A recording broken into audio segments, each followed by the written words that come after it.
C'est un plaisir de vous retrouver. Bienvenue à ce journal. À la une, approbation ce jeudi du nouvel ombudsman burundais. Aimé Laurentine Kanyana a été approuvé par l'Assemblée nationale à 109 voix sur 120. Ratification ce mercredi de l'accord signé entre le Burundi et l'Indonésie sur l'exemption des visas pour les détenteurs de passeports diplomatiques et de services. Un accord qui va faciliter la signature d'autres accords bilatéraux. Tout de suite, les détails.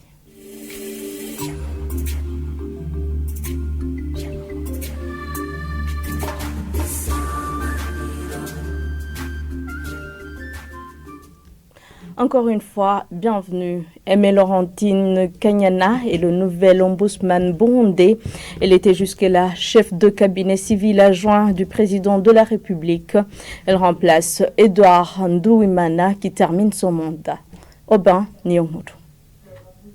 Sur une dizaine de candidatures, seuls 4 dossiers avaient été retenus par la commission parlementaire en charge de la sélection. Il s'agit des dossiers des candidats Evrard Giskwaswa, qui fut maire de la ville de Bujumbura, Issa Désiré Mazimaka, qui fut administrateur de la commune de Mukaza, Jean Samandali, qui fut administrateur de la commune Mutimbozi, et la candidate Aimé Laurentine Kanyana, qui était jusque-là chef du cabinet civil adjoint du président de la République. Aimé Laurentine Kanyana a eu 109 votes sur 120 votants. Jean Samandari a eu 5, Evrard Giskwaswa a eu 2 et 1 pour Issa Désiré Mazimaka. Aimé Laurentine Kanyana devient le 3e ombudsman de la République du Burundi. Elle remplace Edouard Nduwimana, ombudsman de 2016 à 2022. Ce dernier avait remplacé feu Mohamed Khalfan Rukara, premier ombudsman de la République du Burundi, dans la période de 2010 à 2016. Aimé Laurentine Kanyana a été ministre de la Justice de 2015 à 2020 et était jusque-là chef de cabinet civil adjoint du président de la République.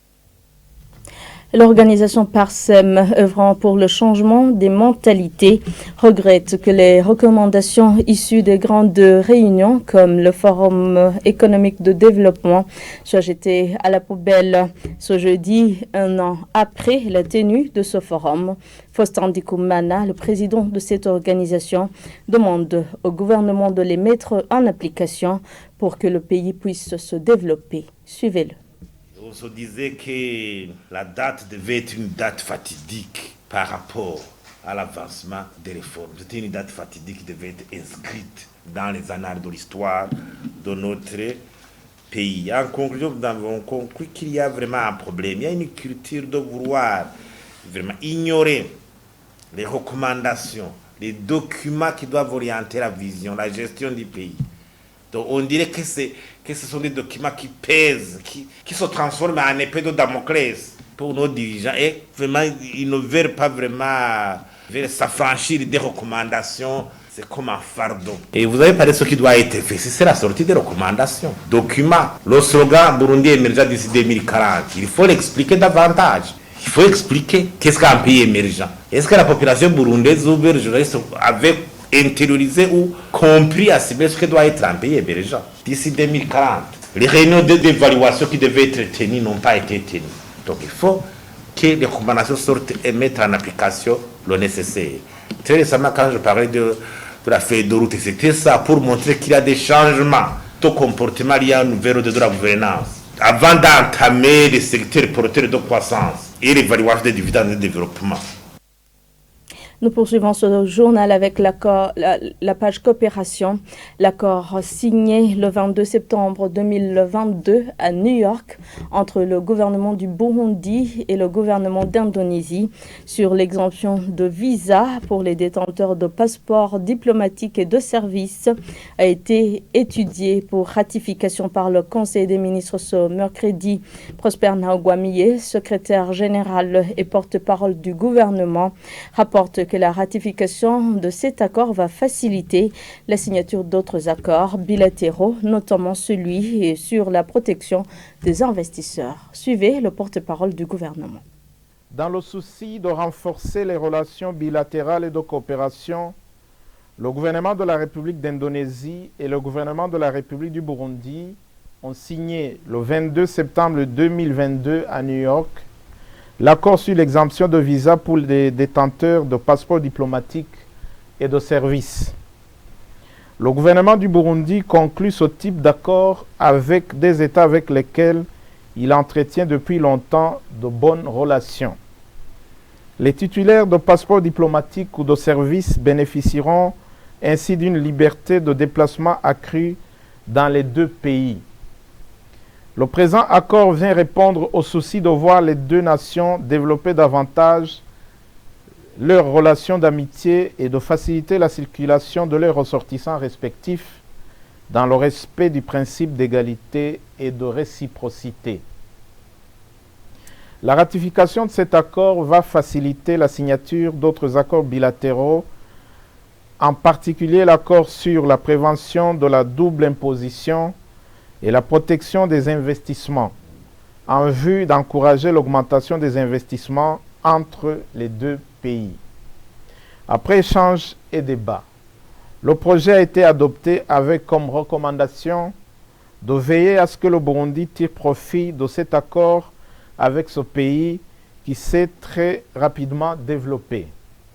Envisager la signature des accords sectoriels dans les domaines prioritaires de notre pays comme l'agriculture, l'éducation, l'économie, les technologies de l'information et de la communication, le commerce, etc. Veiller à ce que la diplomatie soit plus active dans la protection des intérêts des ressortissants burundais qui se font escroquer, notamment au moment de l'importation des marchandises, alors que le Burundi a signé des accords avec ces pays.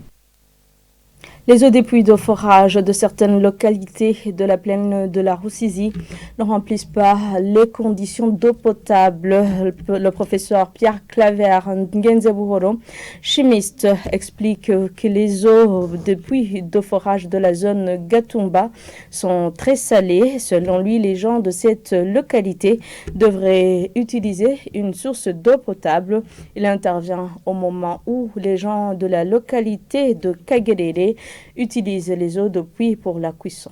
Suivez-le. Dans nos analyses, on a vu que les forages se trouvaient vers l'est, au contact entre la plaine de la Rusizi et les contreforts de Migwa, et aussi au centre vers Gihanga, Mahavia, l'eau qui est dans cette localité, et au Bujumbura aussi, la partie nord de Bujumbura, l'eau qui se trouve dans ces forages vraiment remplissent les conditions de l'OMS pour une eau potable. Tandis que l'eau qui a été prélevée vers l'ouest de la plaine, dans la localité d'Okagwema, Gatumba, Kajaga, possède des valeurs élevées, des valeurs supérieures à la norme fixée par l'OMS. Donc la conclusion a été que dans la partie est, l'eau remplit ces conditions. Tandis que vers la partie ouest, il y a des valeurs plus élevées même qui dépassent cette fois la normale, comme les valeurs de conductivité électrique. Ces eaux qui ont ces valeurs plus élevées donc, ne pouvaient pas être approvisionnées à la population, ou bien au bétail aussi. Bon, si on les consomme, ça dégrade la vie au fur et à mesure. C'est pas direct. Il y a aussi des puits, les puits qui sont creusés par les populations. Donc ces eaux sont tout proches de la surface, donc sont proches aussi des sources de pollution. Donc les toilettes, tout ça, et des sources de pollution, beaucoup de sources de pollution potentielles. Et vous verrez dans les localités d'Ogatumba ou dans d'autres zones où on utilise ces eaux de puits, même si on se lave, on voit qu'il y a le sel qui reste sur la peau.